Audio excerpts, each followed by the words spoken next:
Salve tricolores progressistas, tricolores antifascistas, torcedores de outros clubes. Aqui é o Denis do Bloco Tricolor Antifa e hoje vamos falar sobre uma série de assuntos aí das últimas semanas, mas antes disso, se inscrevam no canal do Bloco Tricolor Antifa, acionem as notificações, curtam, comentem, compartilhem e adicionem, sigam a gente também nas outras redes sociais, Instagram, Twitter, Facebook, TikTok. Os Antifa estão ocupando tudo, certo? É nóis! Então vamos lá, galera, começando com a ação do Padre Júlio Lancelotti. No domingo, dia 12, o Bloco Tricolor Antifa, em parceria com Esquerdopatas Tricolores e o apoio da ação antifascista, realizaram uma ação de solidariedade doando água potável e kits de higiene, absorventes, escovas e pastas de dente, sabonetes, shampoos, condicionadores, barbeadores, para o Padre Júlio Lancelotti e a Pastoral Povo de Rua, que fazem um excelente trabalho contra a porofobia, atendendo ali os moradores de rua ali da região da Moca.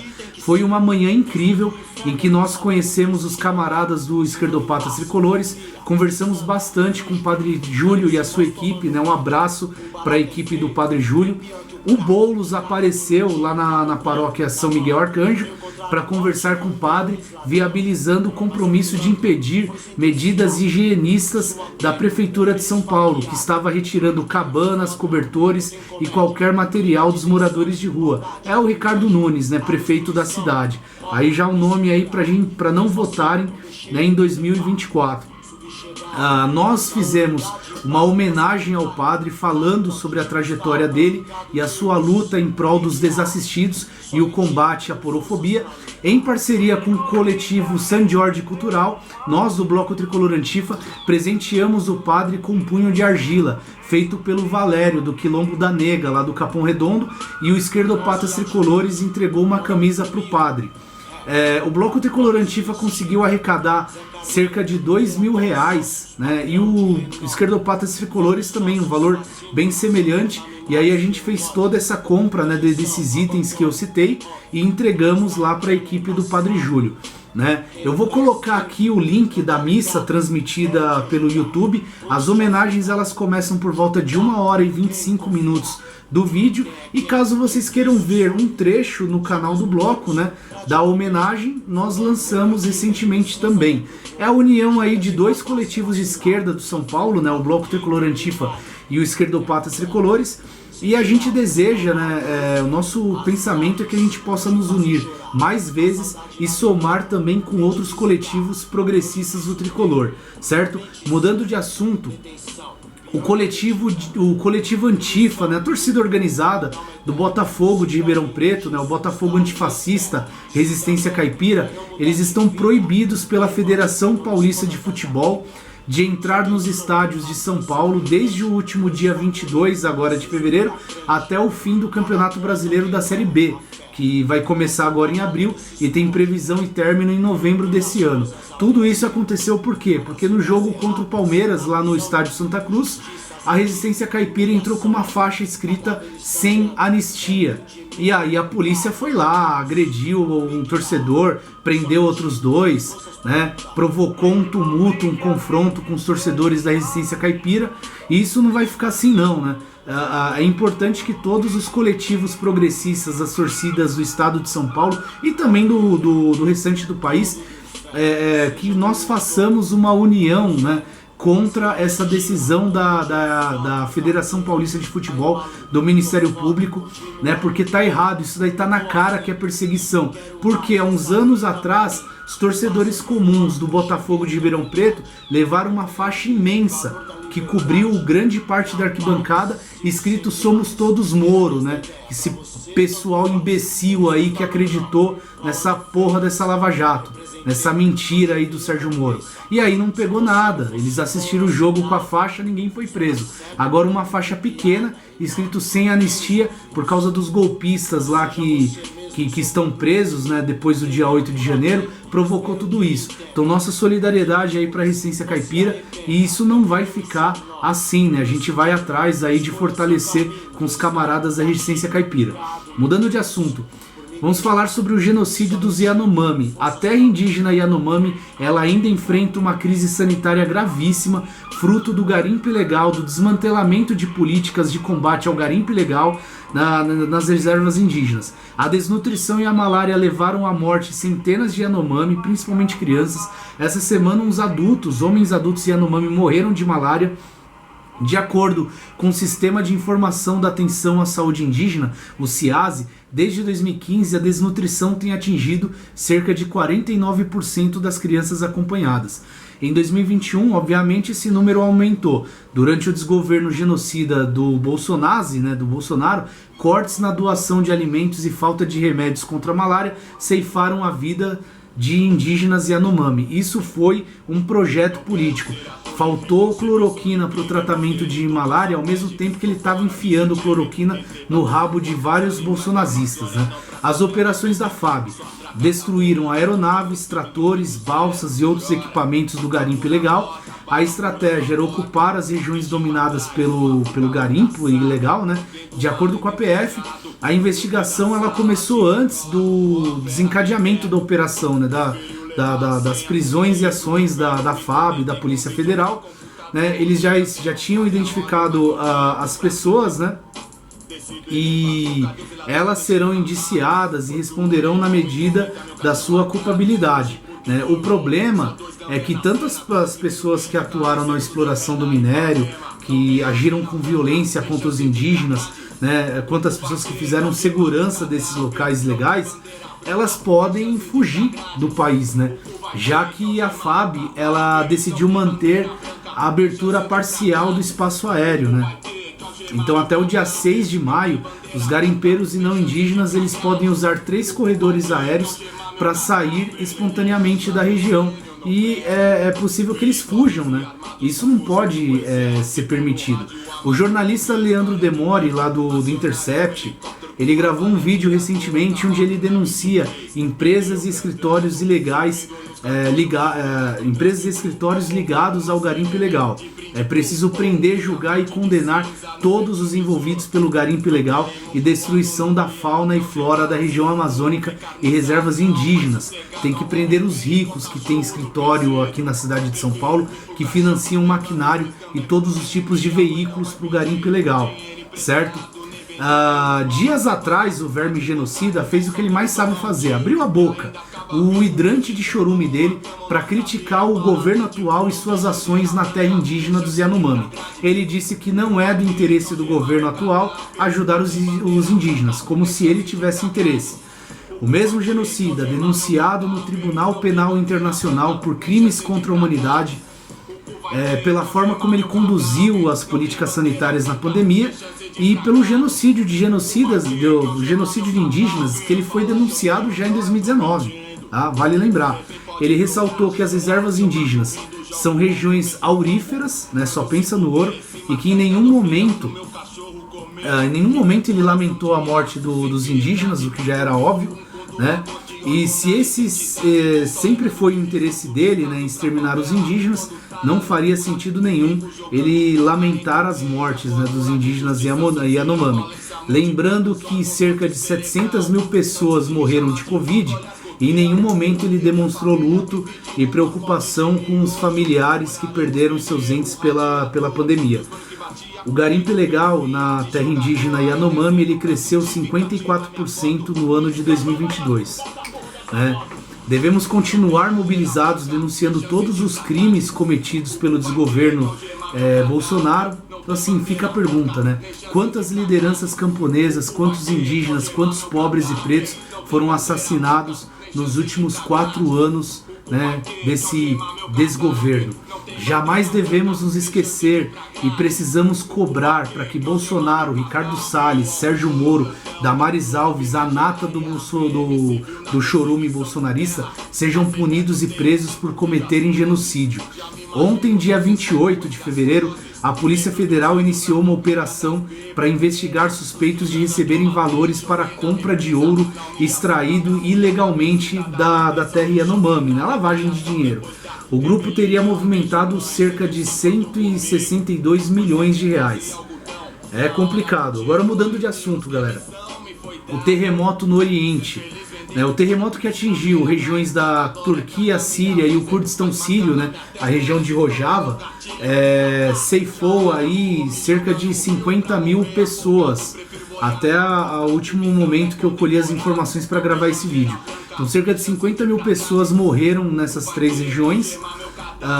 Nessa segunda-feira, agora dia 27, houve um novo terremoto na Turquia, 30 prédios desabaram, uma pessoa morreu e 150 ficaram feridas, até o último momento que eu verifiquei. Em Rojava, no Kurdistão sírio, a situação é ainda pior diante dos ataques que o governo da Turquia, do ditador Erdogan, ele promove contra os curdos, utilizando terroristas do ISIS, armas químicas e drones, né, contra os curdos. Em Rojava, gente, mais de 12 mil pessoas morreram em decorrência do terremoto. As regiões mais afetadas são as áreas fronteiriças, marcadas pela negligência de turcos e de sírios também, né, do Bashar al-Assad, e áreas essas que são povoadas pelos curdos. Em Afrin, é uma cidade que nesse momento ela está ocupada por turcos e extremistas do ISIS, né? A situação ela é terrível. A região curda de Tel Rifat ela tem sido bombardeada diariamente pelos turcos, mesmo depois do terremoto, né, e de todo esse caos. O Bloco Tricolor Antifa se solidariza com as vítimas desse terremoto, em especial os curdos de Rojava e do Kurdistão sírio, que resistem ao genocídio provocado pela Turquia de Erdogan. E defendemos o confederalismo democrático e a genealogia pela Revolução de Rojava e também pela liberdade de Abdullah Öcalan, certo? Agora, mudando de assunto, vamos falar da tragédia que aconteceu aqui no Brasil, no litoral norte. Até a gravação desse vídeo, 64 mortes foram registradas em São Sebastião em decorrência das fortes chuvas entre os dias 18 e 19 de fevereiro. Além das mortes, centenas de casas foram destruídas e houve muitos deslizamentos, destruindo ruas e destruindo trechos da rodovia Rio Santos. As cidades de Caraguatatuba, Ubatuba, Bertioga e Guarujá também sofreram com as chuvas. Ontem, dia 28, uma chuva isolou 34 bombeiros em Ilhabela, né, que estavam procurando um homem que estava desaparecido, né, soterrado. O presidente Lula imediatamente foi para a região com seus ministros. O governador Tarcísio de Freitas, né, mudou o gabinete para o litoral e medidas emergenciais foram adotadas para amparar as pessoas que perderam suas casas e familiares. Essa tragédia, ela poderia ter sido evitada, porém, né, o neoliberalismo e o capitalismo são mais urgentes para as pessoas que só pensam em cifras. Evitaram avisos para não espantar os turistas, e o prefeito de São Sebastião, que é outro imbecil, né, ele afirmou que a burguesia da região ela fez pressão para que um projeto de moradia popular não saísse do papel. O Fábio Weingarten, né, do governo Bolsonaro, ele estava envolvido nisso, né, nessa tentativa, né, de barrar um projeto e execução de moradias populares na região. O Bloco Tricolor Antifa, ele se solidariza com as pessoas que perderam seus familiares, as pessoas que tiveram suas casas e bens destruídos pela chuva, né? Pela chuva. Nós anunciamos nas nossas redes postos de coleta e enviamos algumas doações para o litoral norte. Essas doações, né, parte dessas doações foram organizadas aí junto com as doações que o São Paulo pediu, totalizando quase 100 toneladas de doações, incluindo itens de higiene, alimentos e remédios, certo? Então toda a nossa solidariedade aí para a população do litoral norte. Mudando de assunto agora, vamos falar da taxa de juros e da inflação aqui no Brasil. Por que somos obrigados a aturar um presidente do Banco Central, bolsonarista, que votou com camisa da CBF, que insiste, né, em manter uma taxa de juros de 13,75%? Gente, o Brasil possui a maior taxa de juros do mundo. Países em guerra como a Rússia, que tem uma inflação de 11,90%, tem uma taxa de juros de 7,50%. A Turquia do genocídio do Erdogan, ela tem uma inflação de 64,27% e uma taxa de juros de 9%. Então por que o Brasil tem a taxa mais alta de juros do mundo? Não faz o menor sentido isso. É necessário a gente pressionar o Banco Central em defesa da classe trabalhadora, né, para que baixem essa taxa de juros, certo? Mudando de assunto, vamos falar agora sobre o imbecil que despejou racismo no Instagram contra o nosso volante Luan. Então, depois do jogo desse sábado em que o São Paulo ele perdeu por 1-0 para o São Bernardo, um imbecil racista xingou o volante Luan, né? A equipe fez um jogo muito abaixo, né? O São Bernardo podia ter ganhado o jogo por 3-0 no mínimo, mas o racista ele pegou o Luan como alvo. É preciso dizer para esse imbecil que ele mora num país construído por mãos surradas de negros escravizados, sequestrados da África e coisificados, né? Ou seja, os senhores de engenho eles retiraram não só a liberdade dos escravizados africanos, mas também a dignidade humana. Os escravizados eles eram tratados da forma mais desumana e cruel possível, né? A escravidão étnica aqui no Brasil ela foi horrível, né? Nós moramos num país cuja população preta e afrodescendente corresponde a cerca de 53, 54%, e a desigualdade étnica no Brasil ainda é uma realidade, tá? É preciso dizer para esse moleque racista, ele precisa saber que um dos nossos maiores ídolos é o Diamante Negro, é o Leônidas da Silva, comunista, que fez parte do rolo compressor, conquistando 5 paulistas na década de 50. É preciso dizer para esse imbecil que ele só comemorou o Paulistão de 2021 em parte porque o Luan, que ele xingou, acertou aquele chute de fora da área que contou com desvio e enganou o goleiro Everton do Palmeiras. Ele nunca deve ter ouvido falar no Ademar Ferreira da Silva. As 5 estrelas, né, do nosso escudo, 2 delas é do Ademar Ferreira da Silva. Ouro olímpico, né, no salto triplo. Esse imbecil não deve saber disso.